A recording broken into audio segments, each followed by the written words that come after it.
The morning sun cast long shadows across the naval training facility as Commander Sarah Chun adjusted her worn baseball cap and pulled it low over her eyes. At 34, she had learned that first impressions could make or break an operation, and today's mission required her to blend in completely. She wore standard-issue training fatigues with no rank insignia, her athletic frame disguised under loose-fitting clothing that hid the lean muscle she had built over 15 years of military service. Sarah had been handpicked by Admiral Morrison for this assignment 3 weeks ago. Operation Silent Watch was unlike anything she had done before.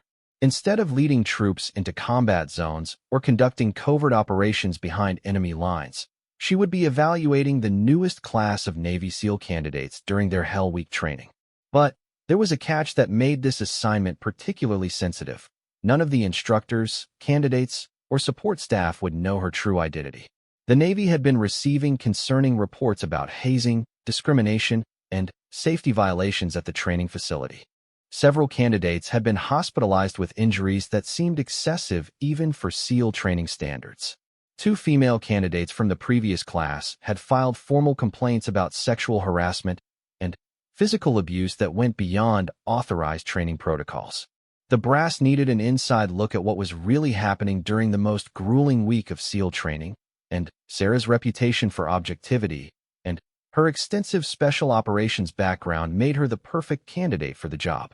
As she walked through the main gate, Sarah carried forged paperwork identifying her as a civilian contractor hired to observe training methods for a Department of Defense efficiency study. Her cover story was solid. She would be taking notes on training procedures, timing exercises, and resource allocation.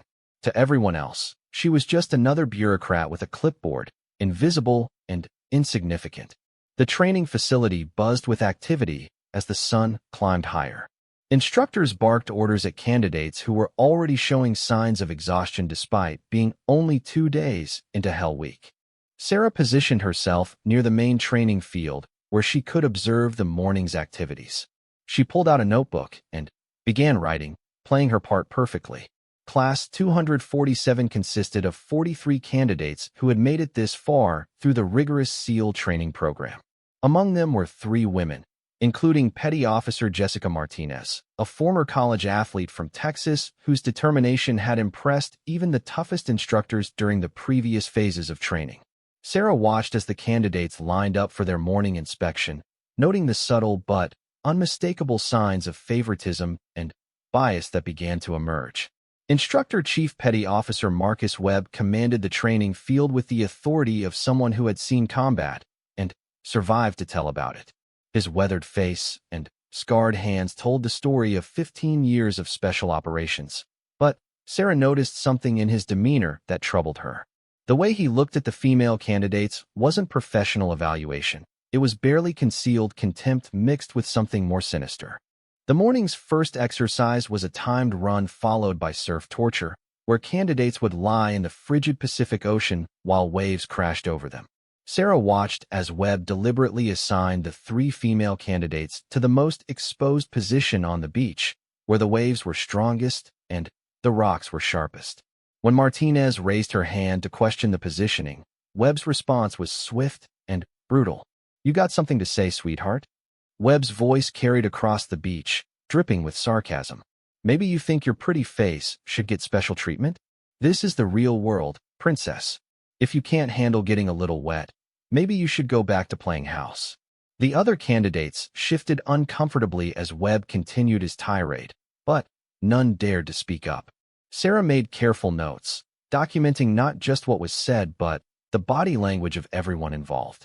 She could see fear in some of the male candidates' eyes, not fear of the ocean or the cold, but fear of becoming targets themselves if they showed any sympathy for their female teammates. As the exercise progressed, Sarah noticed Instructor Petty Officer Second Class Danny Rodriguez positioning himself near the female candidates during their ocean immersion. Unlike Webb's overt hostility, Rodriguez's behavior was more subtle but equally concerning. He would accidentally brush against them while checking their positioning, his hands lingering longer than necessary. When Martinez began to show signs of hypothermia, blue lips, and uncontrollable shivering, Rodriguez delayed calling for medical evaluation, claiming she was acting weak to get attention. The pattern continued throughout the morning. During the obstacle course run, the female candidates were given equipment that was deliberately oversized or undersized. Martinez's rifle was missing its sling, making the weapon carry significantly more difficult. Seaman recruit Angela Thompson was assigned a life vest that was 2 sizes too large, causing it to ride up and restrict her movement during water exercises. When Petty Officer Lisa Park questioned whether her assigned weight for the log carry was correct, it was clearly heavier than what the men were carrying. She was ordered to do 50 push-ups for questioning lawful orders. Sarah's trained eye caught details that others might miss. She noticed how certain instructors would cluster together during breaks, sharing comments and laughs while looking at the female candidates. She observed the subtle signals they used to communicate with each other, the way they would position themselves to have the best view during exercises where the women might be in vulnerable positions. The noon meal break provided Sarah with an opportunity to move closer to the candidates without drawing attention. She positioned herself at a nearby table where she could overhear conversations while appearing to focus on her paperwork. What she heard confirmed her worst suspicions about the toxic culture that had developed at the facility. "I give the redhead another day before she rings out," one instructor said, referring to Thompson's distinctive auburn hair. "She's already crying during PT. Women just don't have what it takes. I bet I could make the Mexican girl quit by tomorrow if I really wanted to," another added, clearly talking about Martinez. "A little extra attention during water training, if you know what I mean." The conversation continued with increasingly explicit comments about what the instructors would like to do to the female candidates. Sarah felt her jaw clench as she listened to grown men in positions of authority discussing sexual assault as if it were a training technique. She forced herself to remain calm and continue taking notes, knowing that emotional reactions would compromise her mission. After lunch, the afternoon training focused on teamwork exercises designed to test the candidates' ability to work together under extreme stress. The exercise involved teams of 4 candidates working together to move heavy equipment across a series of obstacles while being harassed by instructors using fire hoses, smoke grenades, and psychological pressure tactics. Sarah watched as Webb deliberately split up the 3 female candidates, placing each one with 3 male candidates who had been showing signs of resentment toward the women throughout the week.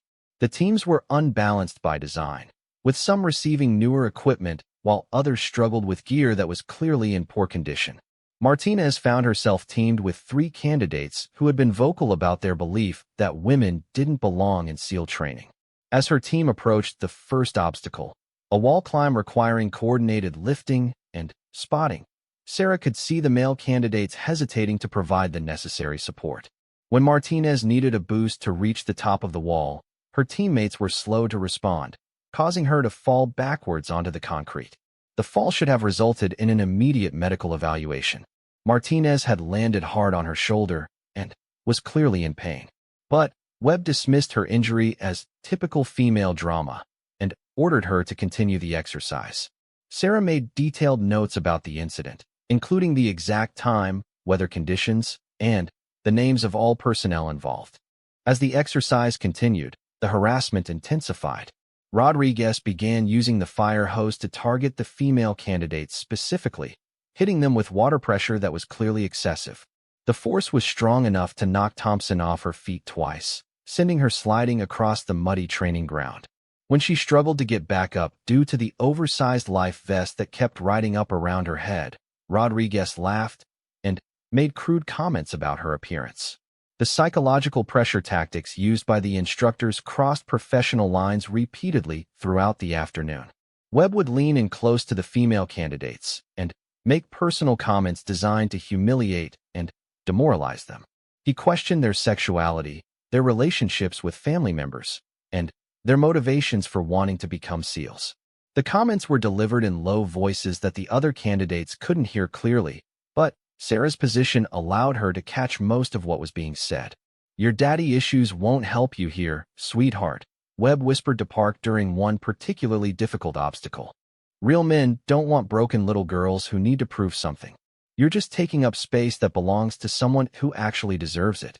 The effect on the candidates was visible and immediate. Park's shoulders sagged and her movements became less confident. Martinez began making small mistakes that would have been easily avoided under normal circumstances. Thompson started looking around constantly, as if expecting the next attack to come from any direction.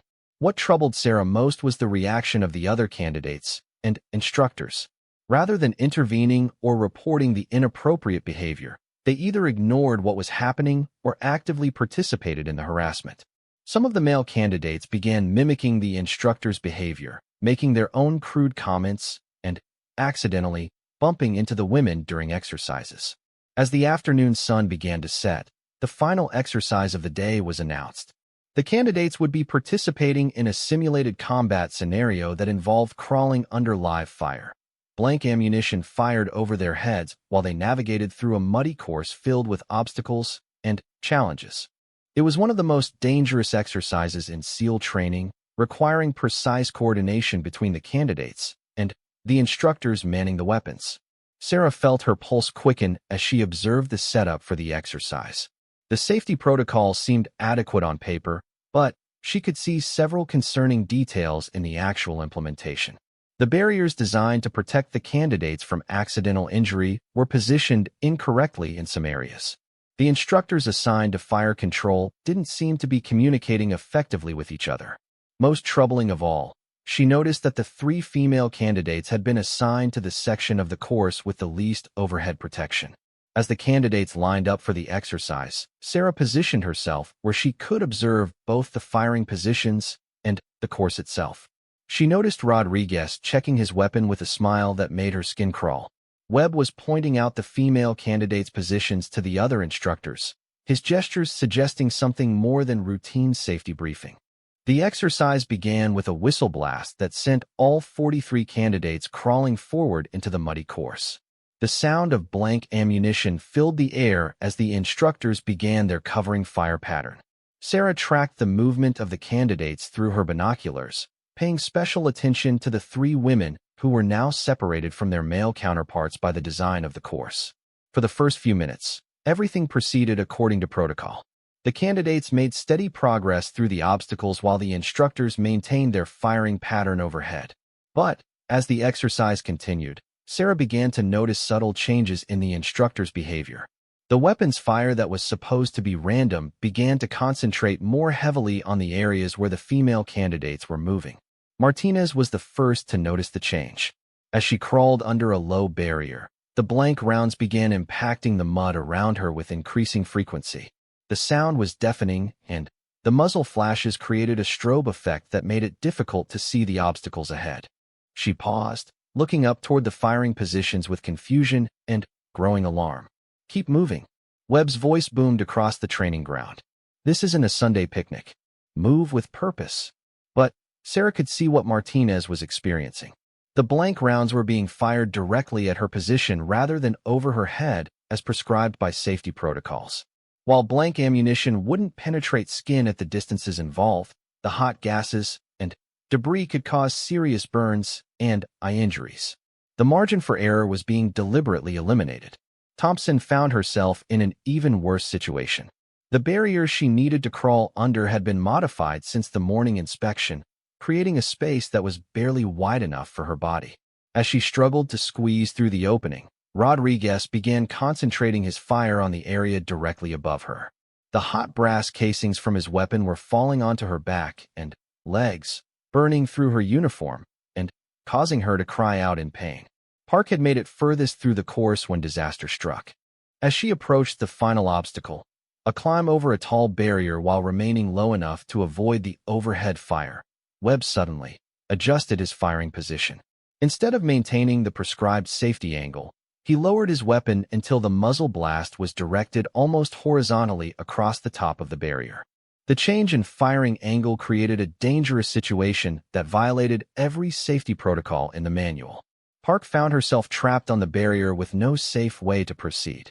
Moving forward would put her directly in the path of the muzzle blast. Staying put meant remaining exposed to the other instructor's fire from behind. Retreating would constitute failure of the exercise and likely elimination from the program. Sarah watched in horror as the situation deteriorated rapidly. The other candidates had completed the course, and were clear of the danger area, but the three women remained trapped in what had become a deliberate attempt at intimidation through life-threatening harassment.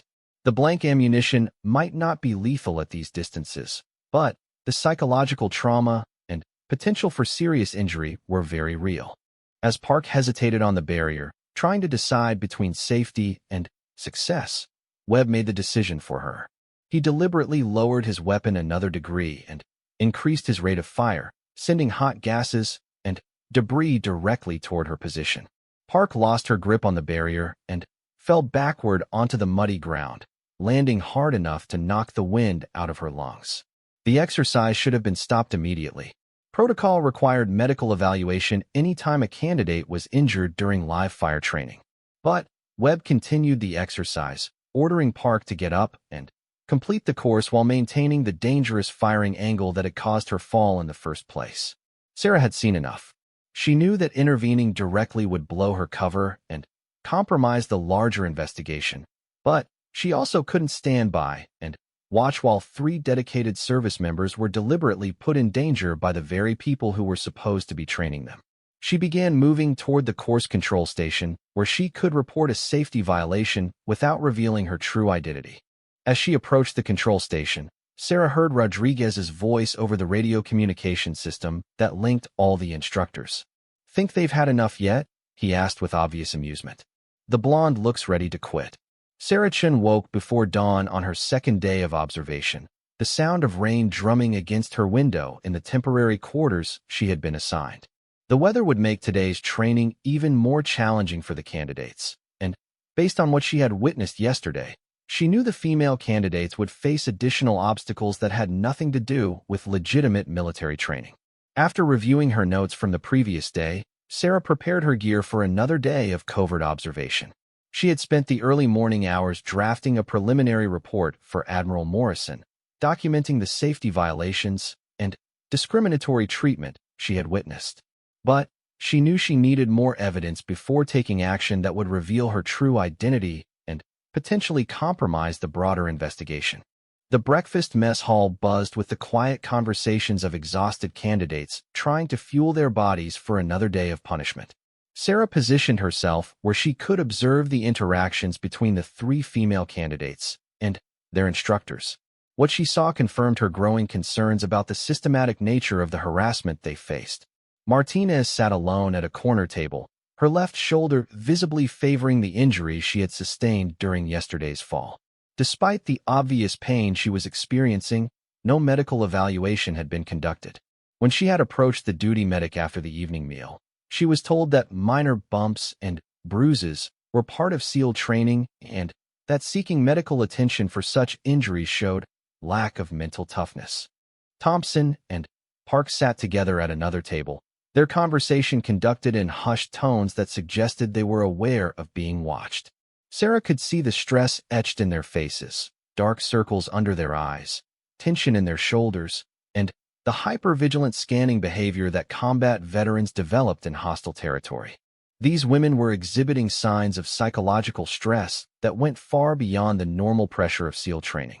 Instructor Webb made his entrance into the mess hall with his characteristic swagger, immediately scanning the room to locate the female candidates. Sarah watched as his eyes lingered on each woman, his expression suggesting someone planning an attack rather than evaluating trainees. Rodriguez followed close behind, carrying his coffee and a notebook that Sarah suspected contained more than training schedules. The morning briefing took place in a classroom adjacent to the mess hall, where all 43 remaining candidates gathered to learn about the day's activities. Webb stood at the front of the room with a map of the training area spread across a large table, using a laser pointer to indicate the various stations where the candidates would rotate throughout the day.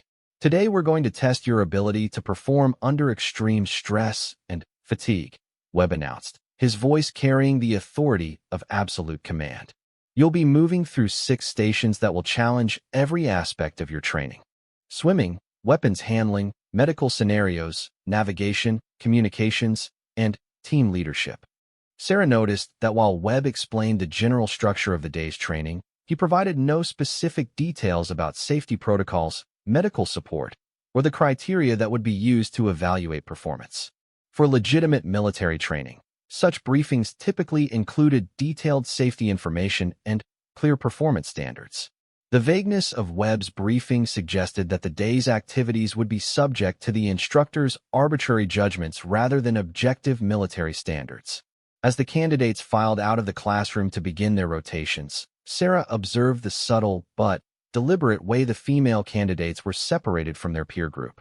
Martinez was assigned to a team with 3 male candidates who had been openly hostile toward her since the beginning of Hell Week. Thompson found herself paired with candidates who barely acknowledged her presence. Park was placed in a group where she was the only female among 4 men who had been making crude comments about women throughout the training program. The first station focused on swimming and water survival skills in the base's Olympic-sized pool. Sarah positioned herself in the observation area where family members and VIP visitors normally watch training demonstrations. From this vantage point, she could see the entire pool area while maintaining the appearance of conducting her efficiency study. The swimming station was supervised by Instructor Petty Officer First Class Mike Sullivan, whose reputation for fairness had made him popular with previous classes. But Sarah noticed that Sullivan seemed uncomfortable and kept glancing toward Rodriguez, who had positioned himself as an observer at the pool station despite not being officially assigned there. The swimming exercise required candidates to complete a series of underwater tasks while holding their breath for extended periods.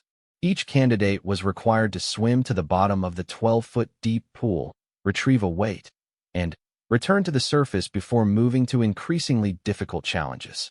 The exercise tested both physical conditioning and mental toughness under conditions that simulated combat diving scenarios. Martinez was the first female candidate to attempt the exercise. As she prepared to dive, Sarah noticed Rodriguez positioning himself directly above her diving area, ostensibly to ensure safety. But instead of maintaining the prescribed distance for safety observation, Rodriguez moved closer to the pool edge than regulations allowed.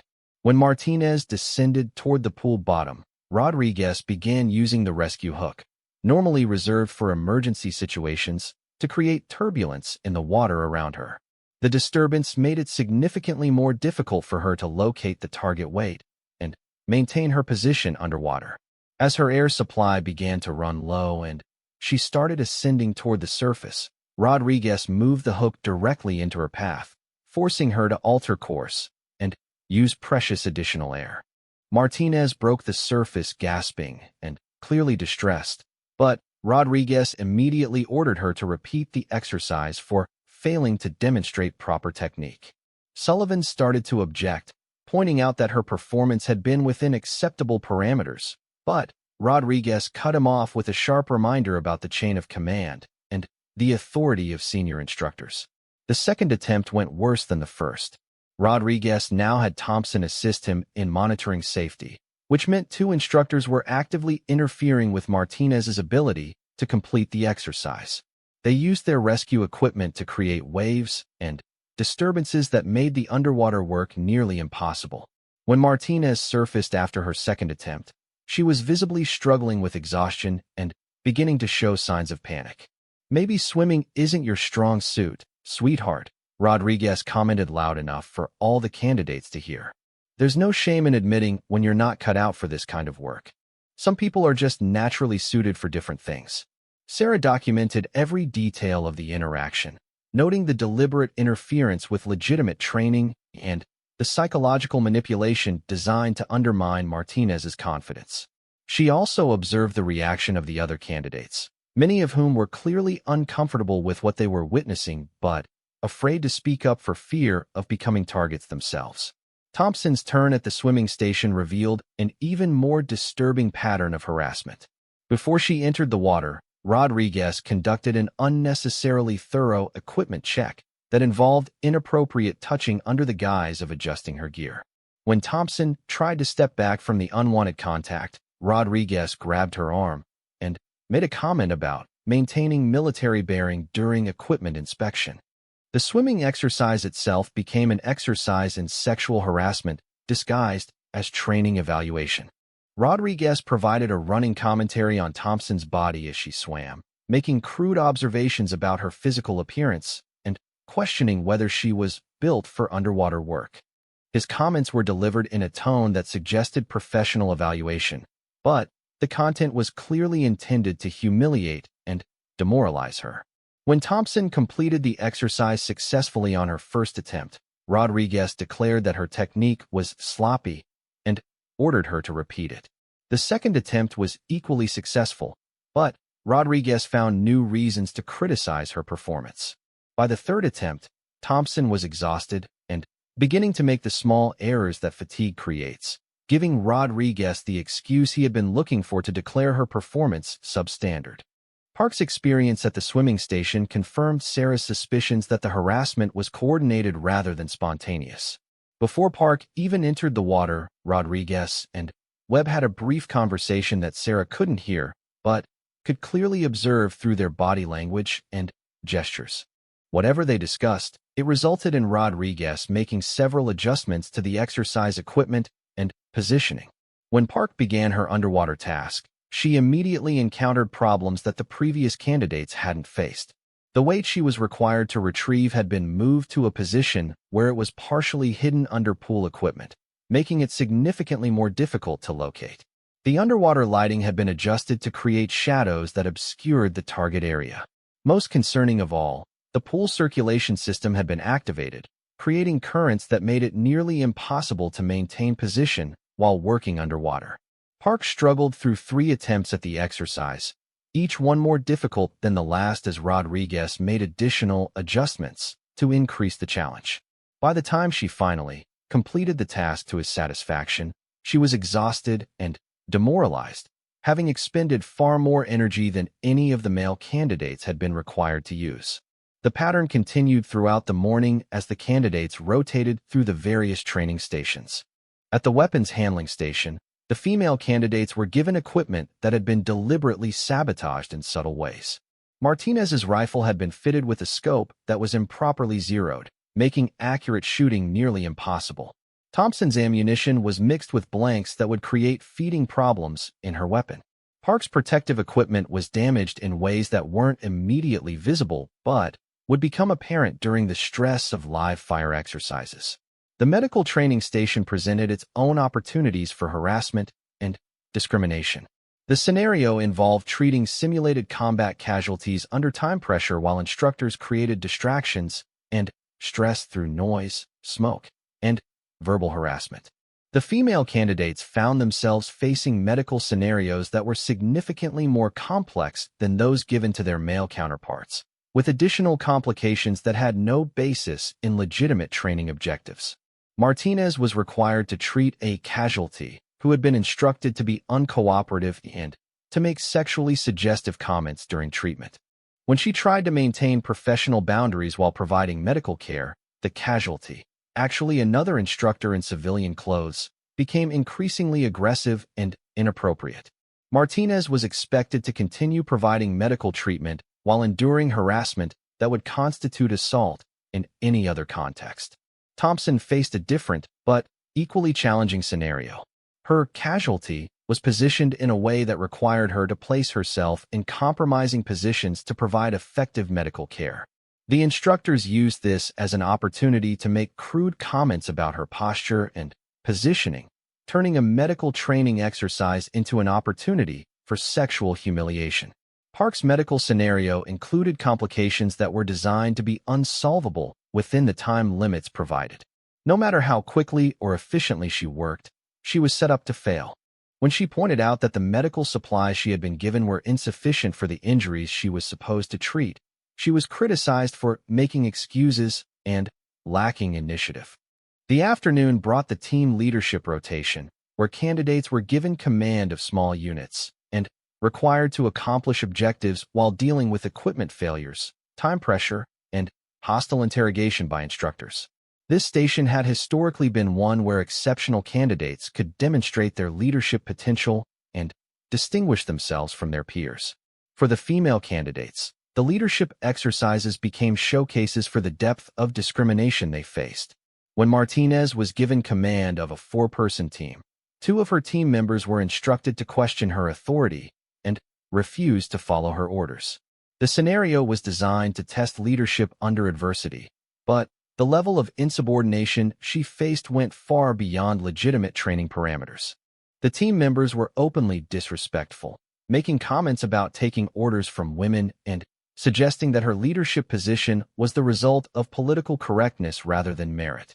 When Martinez attempted to maintain discipline and focus the team on their objective, the instructors criticized her for being too aggressive and trying too hard to prove herself. Thompson's leadership exercise involved a navigation challenge where she was given maps that had been deliberately altered to include incorrect information.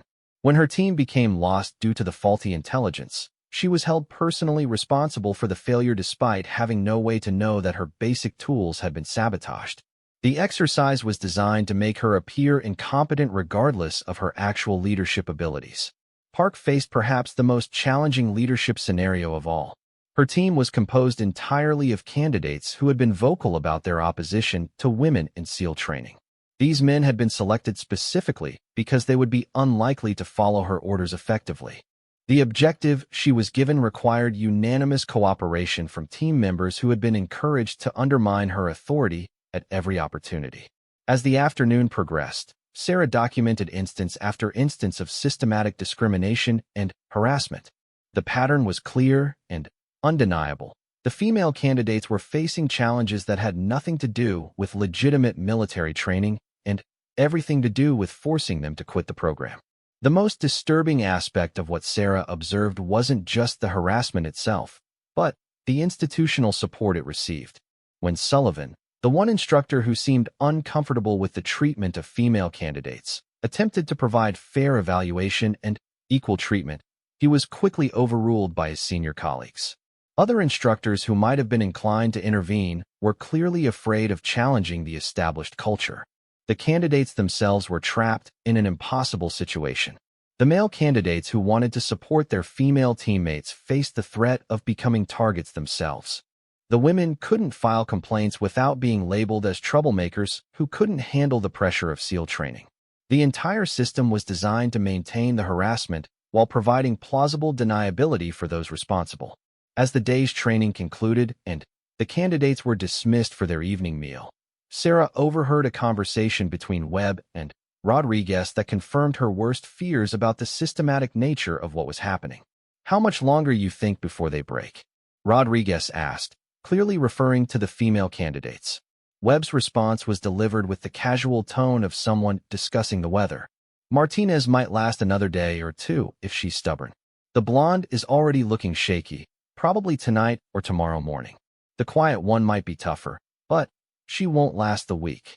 "The betting pool has Martinez lasting the longest," Rodriguez added with a laugh. "I got $50 says she's gone by Thursday." Sarah felt sick as she realized that the harassment wasn't just tolerated by the instructors. It was actively organized and coordinated as a form of entertainment. These professional military instructors were running a betting pool on how quickly they could psychologically destroy 3 dedicated service members who had earned their way into the most elite training program in the military.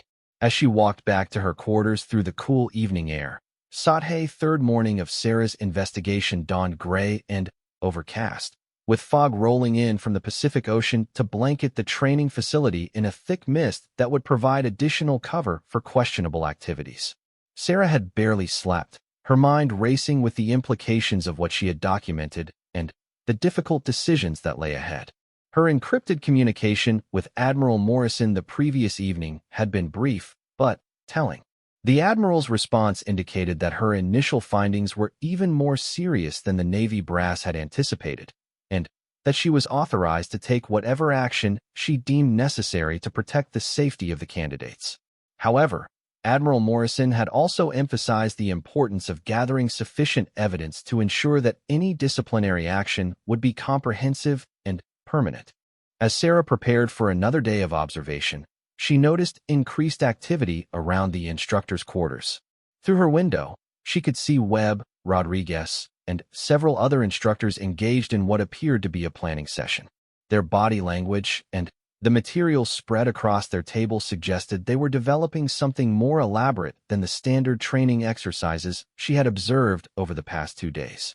The breakfast mess hall revealed the cumulative effect that 2 days of systematic harassment was having on the female candidates. Martinez's injury was clearly worsening despite the lack of medical attention she had received. Her left shoulder was visibly swollen, and she was having difficulty using her left arm for even basic tasks like cutting her food. Thompson appeared to be running on nervous energy and caffeine, her hands shaking slightly as she tried to eat. Park sat silently at her table, mechanically consuming her meal while staring at nothing in particular. The male candidates were also showing signs of stress, but their tension seemed to stem from witnessing the treatment of their female teammates rather than experiencing direct harassment themselves. Several had dark circles under their eyes suggesting sleepless nights, and their conversations were conducted in the hushed tones of people who knew they were living in a hostile environment. Sarah positioned herself where she could observe the instructor's table during breakfast. Webb and Rodriguez were engaged in animated conversation with Instructor Chief Petty Officer James Morrison, no relation to the Admiral, whose reputation for creative and demanding training exercises was well known throughout the naval special warfare community. Morrison had arrived at the facility the previous evening, ostensibly to assist with advanced training techniques during the most demanding phase of Hell Week. The addition of Morrison to the instructor roster was troubling for several reasons. His presence suggested that the training was about to become significantly more challenging, which could provide cover for even more extreme harassment of the female candidates. Morrison's reputation also included rumors of past incidents involving inappropriate treatment of candidates, though nothing had ever been officially substantiated. As the candidates filed out of the mess hall to receive their morning briefing, Sarah noticed that the three women were deliberately separated from the main group. Martinez was called aside by Rodriguez for what he described as an equipment inspection, while Thompson and Park were directed to report to different areas for individual training assessments. The separation of the female candidates from their peer group was a new development that suggested the instructors were preparing something that they didn't want the male candidates to witness. Sarah followed Martinez as she reported to Rodriguez for her supposed equipment inspection. The session took place in a storage room away from the main training areas, where Rodriguez proceeded to conduct the most invasive and inappropriate inspection Sarah had witnessed so far. Under the guise of checking her gear for safety compliance, Rodriguez required Martinez to remove and repack her equipment multiple times while he made crude comments about her body and her fitness for military service. The inspection was clearly designed to humiliate and intimidate rather than serve any legitimate training purpose.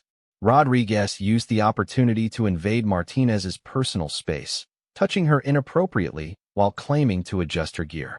When Martinez tried to maintain professional distance, Rodriguez became aggressive and accusatory, suggesting that her reluctance to cooperate indicated problems with following orders and accepting legitimate military authority.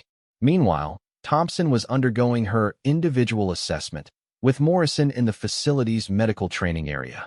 Sarah positioned herself where she could observe through the windows while maintaining her cover as a facilities observer. What she witnessed made her blood run cold. Morrison had Thompson performing medical procedures on a training dummy while he subjected her to the most extreme psychological pressure she had experienced yet. He was using techniques that bordered on psychological torture, including strobe lights, deafening noise, and verbal attacks that targeted her deepest insecurities and fears. "Your family must be so proud," Morrison shouted over the artificial chaos he had created. "Their little girl playing soldier while real warriors do the actual fighting. Do you think about how disappointed they'll be when you quit? Because you will quit. Everyone knows it. The only question is whether you'll have the dignity to do it before you get someone killed." The assessment continued for over an hour, during which Thompson was required to perform increasingly complex medical procedures while Morrison subjected her to physical and psychological stress that went far beyond any reasonable training standard. The exercise was clearly designed to break her mentally rather than evaluate her medical skills. Park's individual assessment was taking place in the facility's communications center, where she was supposedly being tested on her ability to operate radio equipment under stress. However, the stress being applied had nothing to do with legitimate military scenarios and everything to do with sexual harassment and intimidation. The instructor conducting Park's assessment, Petty Officer Second Class Kevin Walsh had a reputation for inappropriate behavior that had been the subject of several unofficial complaints over the years. Sarah watched through the communications center windows as Walsh created scenarios that required Park to work in close physical proximity to him, while he made increasingly explicit comments about her body and what he would like to do with her. When Park attempted to maintain professional distance and focus on the radio equipment, Walsh became more aggressive in his harassment. He positioned himself so that she couldn't complete her assigned tasks without physical contact, then criticized her for being unprofessional when she tried to avoid the contact. The entire exercise was designed to put her in an impossible situation where any response would be used as justification for negative evaluation. While the three women were being subjected to individual harassment sessions, the male candidates were being prepared for the day's main training exercise, a complex scenario that would supposedly test their ability to work together under extreme stress while adapting to changing mission requirements. However, Sarah's observation of the planning sessions suggested that the exercise had been designed primarily to create opportunities for escalated harassment of the female candidates when they rejoined the group. The main exercise was scheduled to take place in the facility's urban warfare training area, a mock city environment with buildings, streets, and obstacles designed to simulate combat conditions. The candidates would be required to work in teams to accomplish objectives while dealing with simulated enemy fire, equipment failures, and time pressure. It was exactly the kind of challenging but legitimate training that SEAL candidates needed to experience. However, Sarah's review of the exercise plan revealed numerous departures from standard safety protocols and training procedures.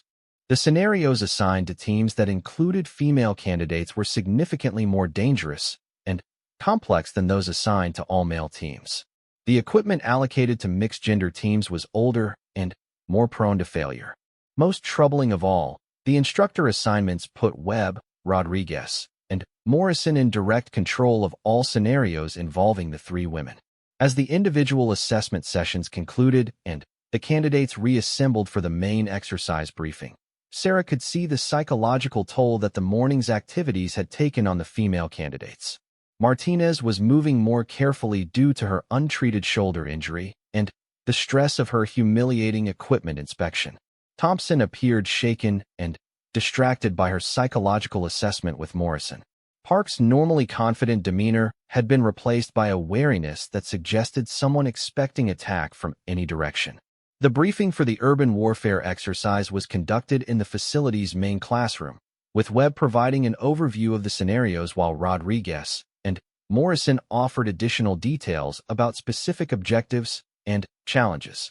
Sarah positioned herself where she could observe both the instructors and the candidates during the briefing, noting the subtle but unmistakable signals being passed between the instructors regarding their plans for the female candidates. Today's exercise will test everything you've learned about teamwork, adaptation, and performance under pressure, Webb announced, his voice carrying the authority of absolute command. You'll be working in 6-person teams to accomplish objectives that will require coordination, communication, and courage. Some of you will rise to the challenge. Others will discover that they're not cut out for this level of responsibility.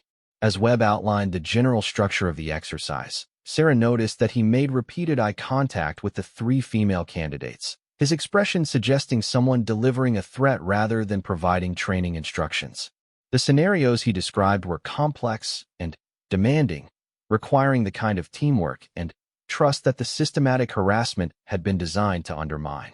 The team assignments were announced with deliberate ceremony, as if the random selection of teammates was a crucial part of the training process. In reality, Sarah could see that the teams had been carefully constructed to create maximum difficulty for the female candidates, while providing plausible deniability for the harassment they would face. Martinez was assigned to a team with 2 candidates who had been openly hostile toward her, and 2 others who had shown themselves willing to follow the instructor's lead in undermining female candidates. Thompson found herself teamed with candidates who had been making crude comments about women throughout Hell Week. Park's team included the most physically aggressive candidates from the class, men who had been using intimidation and physical contact to harass the women whenever they thought they could get away with it. The scenarios themselves were revealed as the teams moved into the urban warfare training area. Martinez's team was tasked with rescuing a hostage from a building that had been rigged with smoke machines, strobe lights, and audio equipment designed to create maximum disorientation. However, their scenario included additional complications that the other teams didn't face. The building's layout had been modified to create narrow passages that would require close physical contact between team members, and the hostage they were supposed to rescue was actually an instructor who had been briefed to be uncooperative and inappropriate. Thompson's team was assigned a demolition scenario that required them to plant simulated explosive charges while avoiding detection by enemy forces. The scenario was designed to test stealth, coordination, and technical skills under pressure. However, Thompson's team discovered that their equipment had been sabotaged in ways that would make mission completion nearly impossible. Their radio communications were intermittent, their maps contained deliberately incorrect information, and their simulated explosive devices were programmed to malfunction at critical moments. Park's team faced what was described as a reconnaissance mission requiring them to gather intelligence about enemy positions while avoiding detection. The scenario should have been straightforward for candidates with their level of training, but Park's team found themselves dealing with enemy forces that seemed to know their position and planned routes before they even began moving. Their mission was being compromised by instructors who were feeding information to the opposing force while claiming to be neutral observers. As the exercise began, Sarah positioned herself where she could move between the various scenarios while maintaining her cover as a facilities efficiency observer. What she witnessed over the next several hours represented the most systematic and dangerous harassment she had documented during her investigation.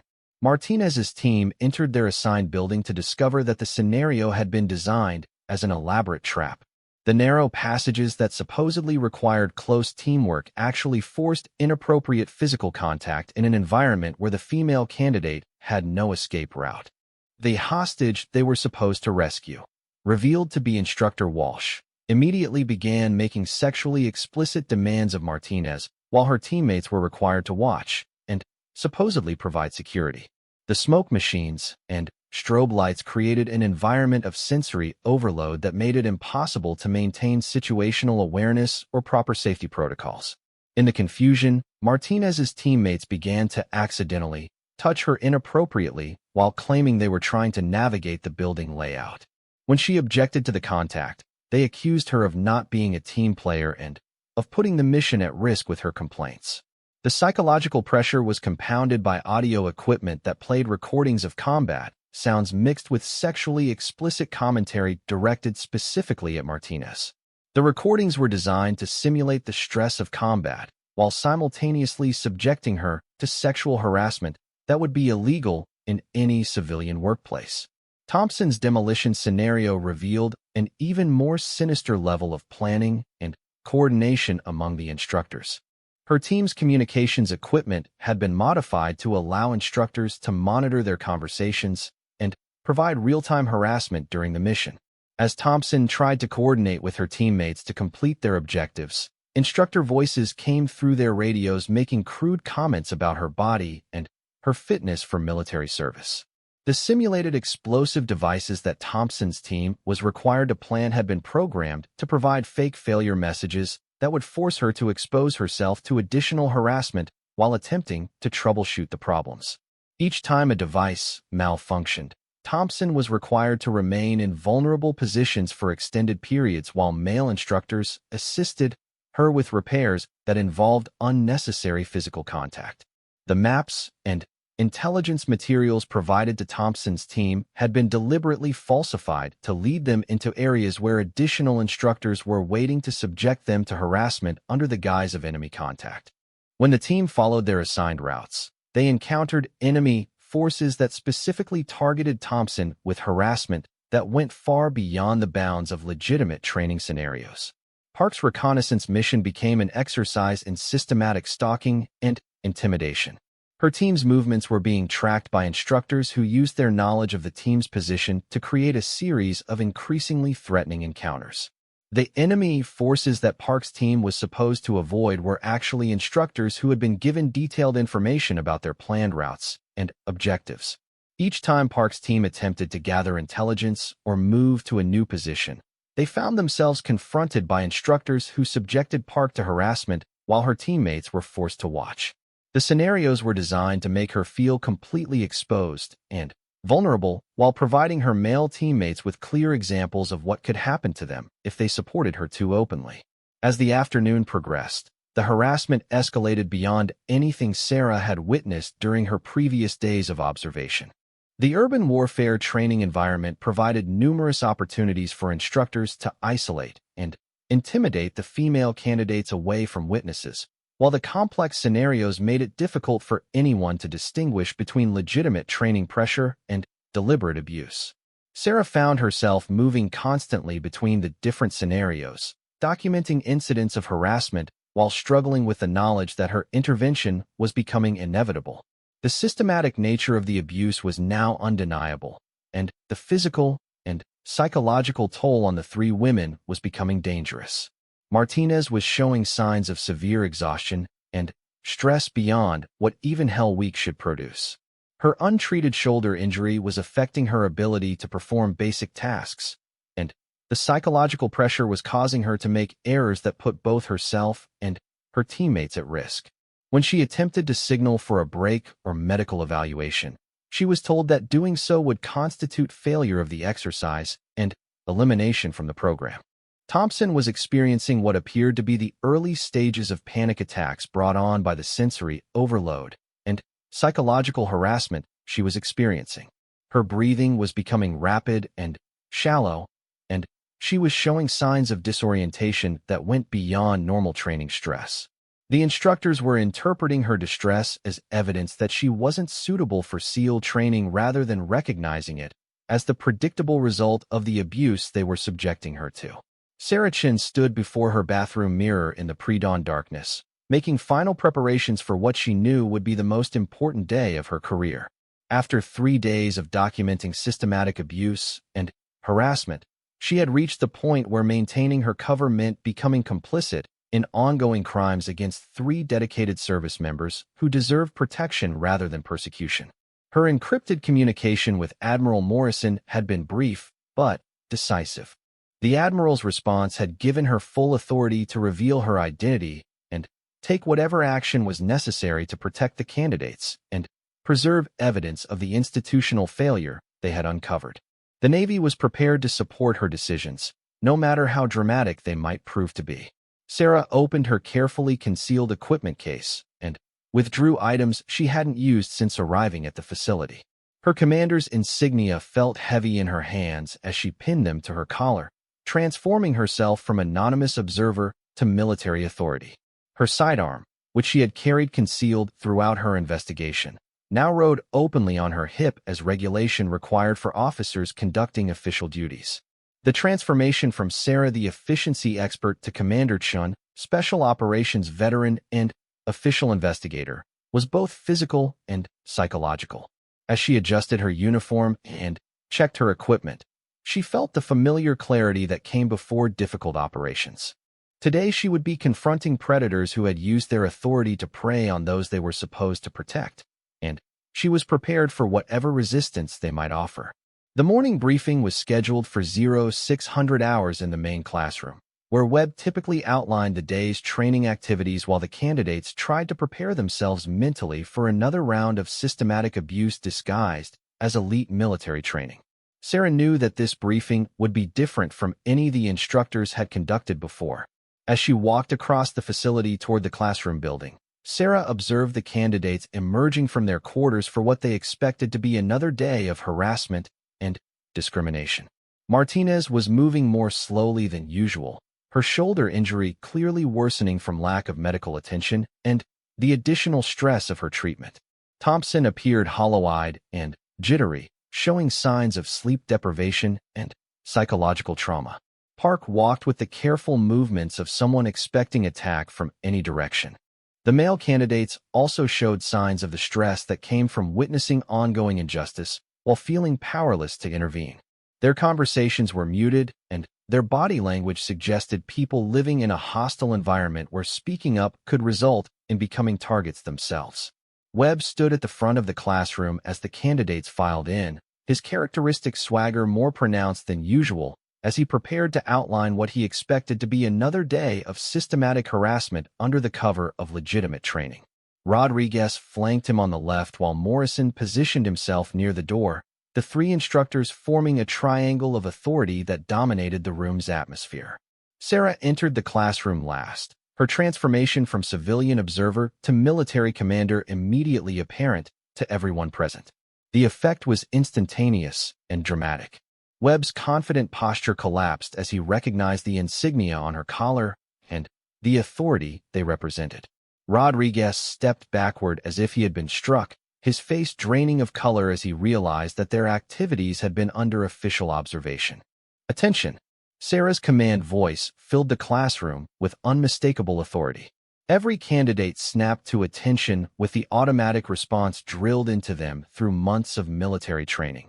But their eyes remained fixed on the woman who had just revealed herself as something far different from the efficiency expert they thought they knew. Webb attempted to recover his composure and assert his own authority. "Ma'am, I think there's been some confusion. This is a restricted training area and civilian contractors aren't authorized to." "I am Commander Sarah Chun, United States Navy," Sarah interrupted, her voice cutting through Webb's words like a blade. "I am conducting an official investigation under the direct authority of Admiral Morrison, Pacific Fleet. You will remain at attention until I give you permission to move." The silence that followed was deafening. Sarah could see the wheels turning in Webb's mind as he tried to process the implications of her revelation. Rodriguez looked like he was about to be sick as the full scope of his situation became clear. Morrison remained motionless, but his eyes were scanning the room as if looking for escape routes. "For the past 3 days, I have been conducting covert observation of training activities at this facility," Sarah continued, her voice carrying to every corner of the classroom. "What I have witnessed constitutes the most systematic violation of military law, training protocols, and basic human decency that I have encountered in 15 years of military service." Sarah's eyes swept the room, taking in the reactions of everyone present. The male candidates appeared shocked but also relieved, as if a weight had been lifted from their shoulders. The 3 female candidates showed a mixture of hope and disbelief, as if afraid to trust that their nightmare might finally be ending.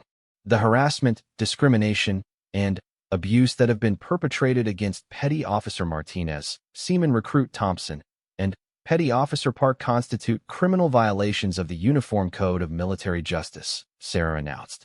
The instructors responsible for these violations are now subjects of a formal investigation that will result in courts-martial proceedings. Webb found his voice and attempted one last assertion of authority. "Ma'am, with all due respect, SEAL training is supposed to be challenging. These candidates signed up for the most demanding program in the military, and challenging training does not include sexual harassment, deliberate endangerment, or discrimination based on gender," Sarah cut him off. "What you have been conducting is not training. It is systematic abuse under color of military authority. You are relieved of duty, effective immediately." The formal relief of duty sent shockwaves through the room. Rodriguez actually stumbled as the words hit him, while Morrison's face had gone completely white. The candidates remained at attention, but Sarah could see the tension leaving their bodies as they realized that the nightmare they had been enduring was finally over. Sarah turned her attention to the candidates, her voice softening slightly as she addressed the victims of the systematic abuse she had documented. "Petty Officer Martinez, you will report to the medical facility immediately for evaluation and treatment of your shoulder injury. Seaman Recruit Thompson, you will accompany her for stress evaluation. Petty Officer Park, you will join them for a complete medical and psychological assessment." The relief visible on the 3 women's faces was heartbreaking and inspiring simultaneously. For the first time in days, they looked like military professionals rather than victims of ongoing assault. Martinez actually straightened her shoulders despite her injury, while Thompson's hand stopped shaking for the first time since Sarah had begun observing her. "The remaining candidates will continue with legitimate training under new supervision," Sarah announced.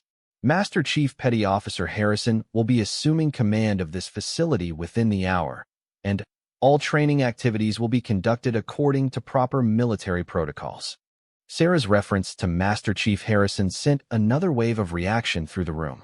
Harrison's reputation for fairness, competence, and strict adherence to proper training standards was legendary throughout the naval special warfare community. His appointment meant that the systematic abuse would be replaced by the kind of demanding but legitimate training that SEAL candidates deserved. Before we proceed further, I want to make something clear to everyone in this room, Sarah continued, her voice carrying the authority of absolute command. What happened here over the past 3 days, and presumably for much longer, was not your fault. The candidates who were targeted did nothing wrong. The candidates who witnessed the abuse were placed in an impossible position by the failures of leadership at this facility. The psychological impact of Sarah's words was immediate and visible. Several of the male candidates visibly relaxed as the guilt and stress they had been carrying was acknowledged and addressed. The female candidates showed signs of the emotional release that came with official recognition of their suffering and vindication of their complaints.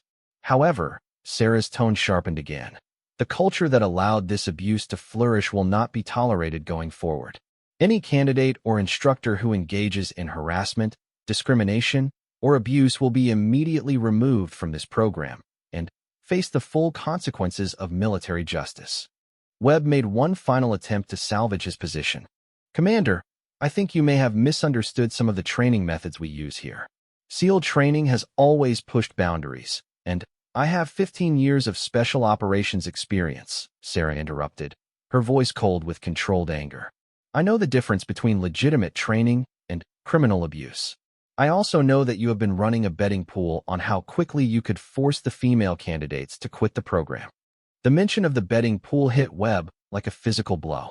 His mouth opened and closed several times as he struggled to find words, but no defense came. Rodriguez actually stepped further back from Webb, clearly trying to distance himself from his partner in the systematic abuse. Master Chief Petty Officer Sullivan, Sarah called to the one instructor who had shown discomfort with the treatment of female candidates. You will assume temporary command of training operations until Master Chief Harrison arrives. All current training activities are suspended pending review of safety protocols and training standards. Sullivan stepped forward with obvious relief, his posture straightening as he accepted the responsibility for cleaning up the mess his colleagues had created. Yes, ma'am. What are your orders regarding the investigation? All training records, communications, and documentation from the past month will be secured as evidence, Sarah replied. No one is to remove any materials from this facility without my express authorization.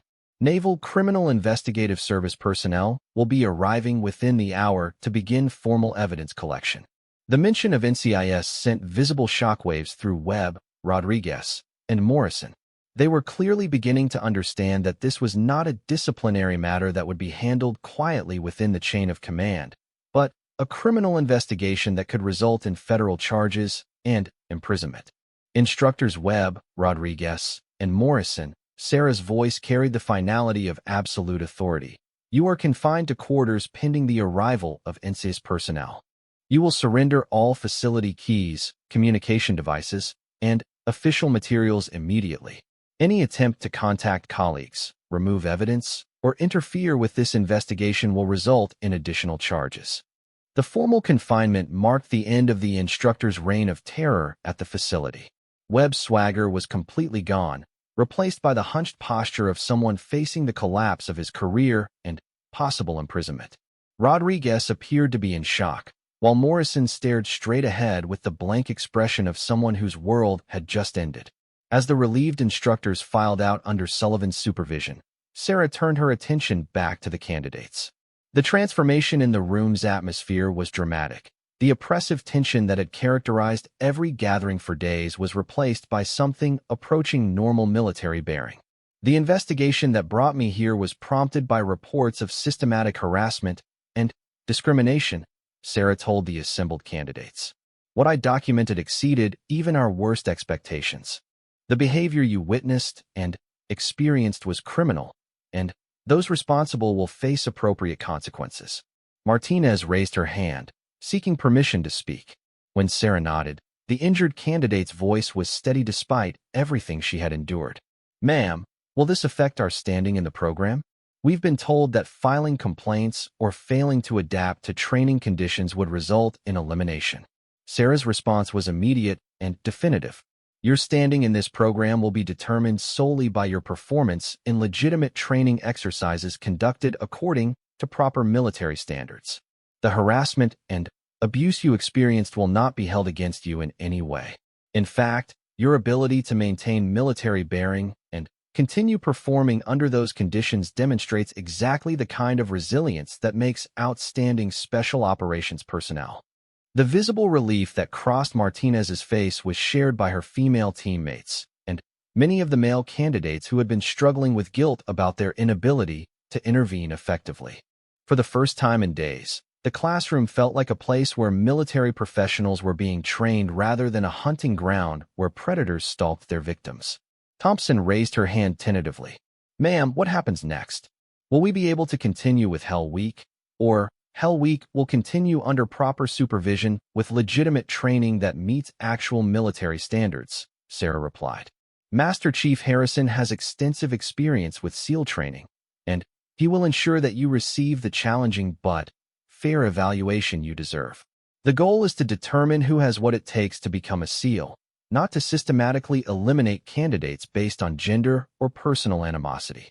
As the candidates began to file out to report for their medical evaluations and the resumption of legitimate training, Sarah felt a complex mixture of satisfaction and anger. The immediate crisis had been resolved and the victims were safe, but the deeper questions about how such systematic abuse had been allowed to flourish remained to be answered. The arrival of Master Chief Harrison 30 minutes later marked the beginning of a new chapter for the training facility. His first actions were to review the medical status of all candidates, ensure proper safety protocols were in place, and begin the process of restoring the program's integrity. "Commander," Harrison approached Sarah as she completed her initial evidence documentation. "I've reviewed the preliminary reports, and I have to say I'm shocked by what happened here. How did this culture develop without anyone higher up the chain of command knowing about it?" Sarah's response reflected the broader institutional failures that her investigation had revealed. "That's exactly what we need to find out, Master Chief.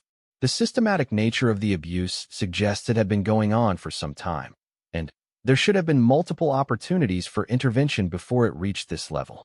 As the day progressed, Sarah oversaw the arrival of NCIS personnel, and 6 months after Commander Sarah Chin's dramatic intervention at the Naval Special Warfare Training Facility, she stood in Admiral Morrison's office overlooking the Pacific Fleet headquarters, holding a comprehensive report that would reshape military training protocols across all branches of the armed services. The investigation that had begun with reports of harassment and discrimination had uncovered an institutional crisis that demanded fundamental changes in how America trained its elite warriors. The court-martial proceedings for instructors Webb, Rodriguez, and Morrison had concluded the previous week with convictions on multiple charges including assault, sexual harassment, conspiracy, and conduct unbecoming. Webb received a sentence of 8 years in military prison and dismissal from the Navy. Rodriguez was sentenced to 6 years and forfeiture of all pay and allowances. Morrison, whose role had been somewhat less central to the systematic abuse, received 4 years and reduction in rank to the lowest enlisted grade. "The convictions were important," Admiral Morrison said as he reviewed Sarah's final report. "But the real question is whether we've addressed the underlying problems that allowed this situation to develop." Sarah's investigation had expanded far beyond the original scope of Operation Silent Watch. Working with NCIS, the Inspector General's office, and independent military justice experts, she had documented a pattern of institutional failures that extended throughout multiple training commands and supervisory levels. The problems at the SEAL facility weren't isolated incidents, but symptoms of a broader cultural crisis within elite military training programs. "The systematic nature of the abuse wasn't an accident," Sarah replied, opening her report to a section detailing the chain of command failures that had enabled the harassment to continue undetected. "We found evidence that similar patterns existed at other special operations training facilities, and that complaints from previous classes had been systematically ignored or suppressed. The scope of the institutional failure was staggering. Sarah's expanded investigation had revealed that over a dozen female candidates from previous SEAL classes had filed complaints about harassment and discrimination, only to have their concerns dismissed as evidence of their inability to handle the stress of elite training. Several male candidates had also reported inappropriate conduct by instructors, but their complaints had similarly been buried in bureaucratic processes designed to protect the institution rather than the victims. Most troubling of all, Sarah had discovered that senior officers at multiple levels of the command structure had been aware of problems at the training facility, but had chosen to ignore them rather than risk the negative publicity that would come from acknowledging systematic abuse in one of the military's most prestigious programs. The betting pools weren't unique to Webb and Rodriguez, Sarah continued, referencing one of the most disturbing aspects of her investigation. We found evidence of similar activities at 3 other special operations training facilities. Instructors were literally gambling on how quickly they could break female candidates through harassment and abuse. Admiral Morrison's expression grew darker as he absorbed the implications of Sarah's findings. The problems she had uncovered weren't the result of a few bad actors, but evidence of a toxic culture that had been allowed to fester throughout the special operations community. The impact on the victims had been severe and long-lasting. Martinez, Thompson, and Park had all suffered significant psychological trauma from their experiences, requiring months of counseling and medical treatment. Martinez's shoulder injury had been more serious than initially apparent, requiring surgery and extensive rehabilitation that had delayed her career progression by nearly a year. However, all 3 women had ultimately completed their training under the reformed program that Master Chief Harrison had implemented following Sarah's intervention. They had not only proven their ability to meet the legitimate standards of SEAL training but had excelled in ways that demonstrated the military's loss when systematic discrimination prevented qualified personnel from serving in elite units. Martinez graduated first in her class from the reformed Hell Week, Sarah reported with obvious satisfaction. Thompson and Park finished in the top 10%. All 3 are now serving with distinction in operational units, and their commanding officers rate them among their most capable personnel. The success of the 3 women under fair and legitimate training conditions had provided powerful validation for the reforms that Sarah's investigation had prompted.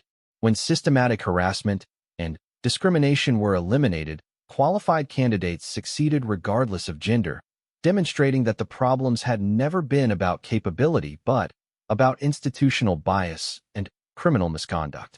The reforms implemented following Sarah's investigation had been comprehensive and far-reaching. Every special operations training facility had undergone complete review of its protocols, personnel, and oversight procedures. New safeguards had been implemented to ensure that complaints of harassment or discrimination would be investigated by independent authorities rather than handled within the chain of command where conflicts of interest could compromise the process. Perhaps most importantly, the military had fundamentally changed its approach to evaluating the legitimacy of training stress versus harassment and abuse. Clear standards had been established for what constituted appropriate challenge versus criminal misconduct, and instructors received extensive training on maintaining professional boundaries while still conducting demanding training. The changes go beyond policy and procedure, Admiral Morrison noted as he reviewed the sections of Sarah's report dealing with cultural transformation. We've had to acknowledge that some of our most cherished traditions were actually covering for systematic abuse. Sarah nodded, remembering the resistance she had encountered from some quarters of the special operations community who viewed the reforms as an attack on military tradition rather than necessary corrections to criminal conduct. The argument that elite training has always been tough had been used to justify behavior that would be criminal in any other context. The toughest part wasn't identifying the problems, Sarah reflected. It was overcoming the institutional resistance to admitting that we had failed our own people so badly. Too many leaders were more concerned about protecting the reputation of their programs than protecting the personnel they were responsible for. The investigation had revealed multiple instances where senior officers had actively covered up evidence of abuse to avoid negative publicity for their commands. Several flag officers had been forced into early retirement when their role in suppressing complaints and protecting predatory instructors became public knowledge. The broader implications of Sarah's investigation extended far beyond the military. Her documentation of systematic harassment and discrimination had been shared with congressional oversight committees, leading to hearings and legislation designed to strengthen protections for military personnel reporting misconduct. The case had become a landmark example of how institutional cultures could enable and protect predatory behavior unless subjected to independent oversight and accountability. What about the other candidates from that Hell Week class? Admiral Morrison asked, turning to a section of the report dealing with the long-term impact on the male candidates who had witnessed the systematic abuse. Sarah's follow-up interviews with the male candidates had revealed the complex psychological impact of being forced to witness ongoing injustice while feeling powerless to intervene.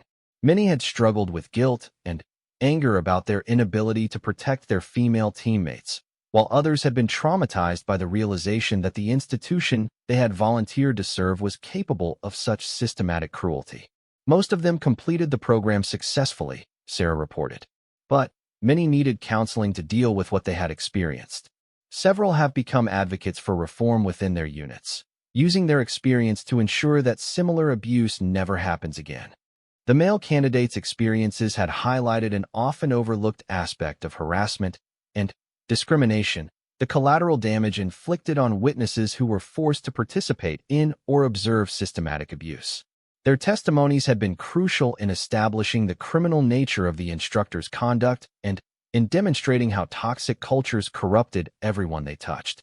One of the most significant changes prompted by Sarah's investigation was the establishment of independent oversight mechanisms for all military training programs. No longer would training facilities be allowed to police themselves or handle complaints of misconduct through internal processes that could be compromised by conflicts of interest or institutional bias. The new oversight structure should prevent this kind of systematic abuse from developing in the future, Admiral Morrison observed. But the real test will be whether we can maintain vigilance and accountability over time as memories of this scandal fade. Sarah's investigation had documented how the problems at the SEAL training facility had developed gradually over years as standards were slowly relaxed and inappropriate behavior was normalized. The process had been so gradual that many personnel had failed to recognize when legitimate training had crossed the line into criminal abuse. The warning signs were there, Sarah noted, referring to a section of her report that outlined the indicators that should have prompted intervention long before her covert investigation. Increased injury, the beginning of formal evidence collection. The investigation would expand beyond the 3 instructors she had already identified to examine the broader culture at the facility and the chain of command failures that had allowed such abuse to flourish. The transformation of the facility was immediate and dramatic. Within hours, the atmosphere changed from one of fear and hostility to something approaching normal military training environment. The candidates began showing signs of recovery as they realized that the nightmare was over and they could focus on legitimate preparation for their military careers. By evening, Sarah had completed her initial reports and briefed the NCIS investigators on the evidence she had gathered. The criminal investigation would take months to complete, but the immediate threat to the candidates had been eliminated and the facility was beginning the process of restoring its integrity and mission focus.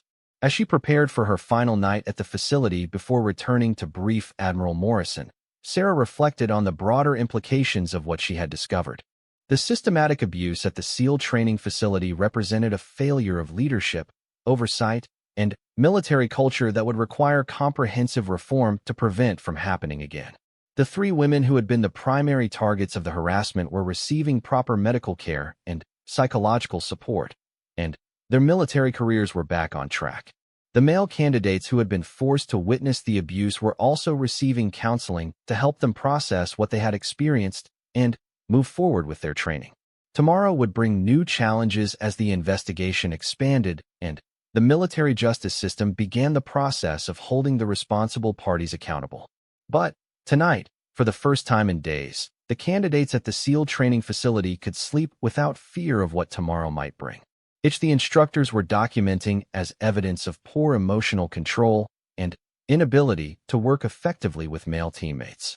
Her attempts to maintain professional boundaries were being characterized as insubordination, while her efforts to complete assigned objectives despite the obstacles placed in her way were being dismissed as inadequate performance. As the sun began to set and the day's training exercise entered its final phase, Sarah realized that she was witnessing something that went far beyond discrimination or even systematic harassment. What she was seeing was a coordinated effort to destroy 3 military careers through methods that constituted assault, abuse of authority, and violation of every standard of professional military conduct. The urban warfare training area had become a hunting ground where predatory instructors used the cover of legitimate military training to engage in behavior that would be criminal in any other context. The systematic nature of the harassment, the coordination between multiple instructors, and the deliberate creation of situations designed to humiliate and traumatize the female candidates represented a level of institutional failure that demanded immediate action. Sarah's investigation had uncovered evidence that would not only end careers, but would likely result in criminal charges against multiple instructors. The question was no longer whether to intervene, but how to do so in a way that would protect the immediate safety of the candidates while preserving the evidence needed to ensure that justice was served and that such systematic abuse could never happen again at any military training facility. As the exercise concluded and the exhausted candidates were dismissed for their evening meal, Sarah made the decision that would transform her from passive observer to active participant in the events that were unfolding. Tomorrow would bring a confrontation that would reveal her true identity and change everything about the dynamic at the training facility. The fog was rolling in from the ocean as Sarah walked back to her quarters, knowing that the next day would determine whether America's military justice system was capable of protecting its own people from the predators who had infiltrated its most elite training programs. Ra knew that her investigation had uncovered something far more serious than the hazing and discrimination that had prompted Operation Silent Watch. What she had documented over the past 2 days constituted systematic assault, harassment, and abuse of authority under color of military law. The question now was how to proceed. Revealing her identity and intervening directly would put an immediate stop to the harassment, but would also compromise the broader investigation and potentially allow the responsible parties to cover their tracks. Continuing her covert observation would provide more evidence, but would mean allowing 3 innocent women to continue suffering abuse at the hands of people who were supposed to be training them. Sarah spent the evening reviewing her notes and preparing encrypted communications for Admiral Morrison. The evidence she had gathered was already sufficient to justify immediate action, but she knew that building a comprehensive case would require more documentation of the systematic nature of the abuse. As she prepared for sleep, Sarah could hear voices from the candidates' quarters across the courtyard. Through her window, she could see Martinez sitting alone on her bunk, holding an ice pack against her injured shoulder. Thompson was pacing nervously in her room, clearly struggling with stress and exhaustion. Park sat at her desk writing what appeared to be a letter home, her movements suggesting someone wrestling with difficult decisions. Sarah knew that tomorrow would bring new challenges and that the harassment would likely escalate as the instructors tested the limits of what they could get away with. She also knew that her own limits were being tested as she watched dedicated service members being systematically abused by the very system they had volunteered to serve.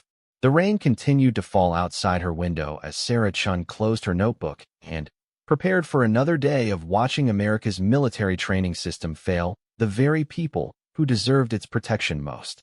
Tomorrow would determine whether she could maintain her cover long enough to build an unshakable case, or whether the situation would force her to act regardless of the consequences for her mission.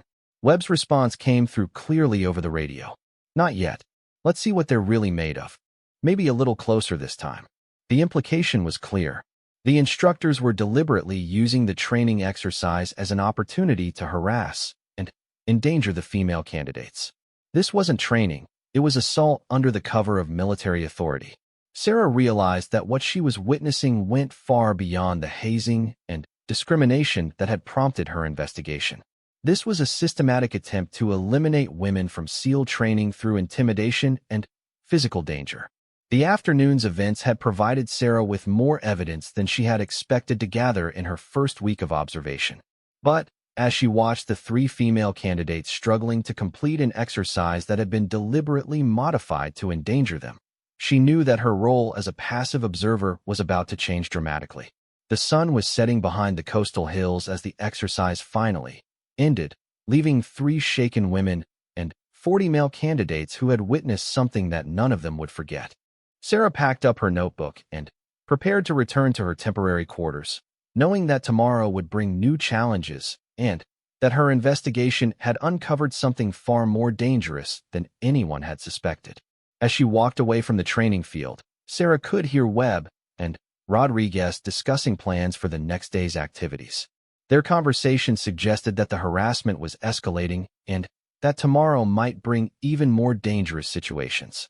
Sarah knew she would have to decide soon whether to maintain her cover or intervene directly to protect the candidates who were depending on the very system that was failing them. The weight of her responsibility settled on her shoulders as she disappeared into the evening shadows, already planning how she would document everything she had witnessed and prepare for whatever tomorrow might bring to the training fields where America's elite warriors were supposed to be forged through legitimate challenge rather than deliberate cruelty.